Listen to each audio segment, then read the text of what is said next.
মোবাইলে এইরকম স্ক্রিনের মধ্যে দাগ পড়ে যায়, তাহলে সেই দাগগুলা কিভাবে করবেন আগুন দিয়ে দেখেন একবারেই পরিষ্কার।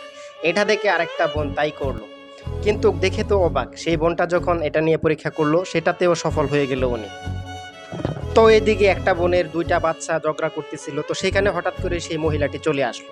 তো সে আসার পরে এখানে থিঙ্কিং করলো যে আসলে তাদের ঝগড়াটা কিভাবে সুন্দরভাবে থামানো যায়। তো উনি একটা বুদ্ধি খাটালো, আর সেই বুদ্ধিতে তাদের ঝগড়াটা থামিয়ে দিল। আমাদের দেশের মা বোনেরা হলে তারা করতো কি, আইসা রাগান্বিত হইতো, রাগারাগি কইরা তাদেরকে বকাঝকা করতো। এরকম কখনোই করবেন না। চমৎকার বিয়ে বাড়ি, সেখানে বর কনে বসে আছে, কিন্তু হঠাৎ করে কনে কিভাবে পড়ে গেল এটা দেখে তো বর অবাক। নতুন বিয়ে হচ্ছিল, সেখানে তার স্বামী তার বউকে একটু রোমান্টিক দেখাতে গিয়ে হাত দিল, কিন্তু সেই মহিলা হাতটিকে নাড়া দিয়ে চলে গেল। আসলে এই ছেঁকা খেয়ে ছেলেটি এখন অতটাই হতভম্ব হয়ে, আসলে যে নীরব থাকে তাকে নীরব থাকতে দিতে হয়, তাকে উস্কানি দিতে নেই।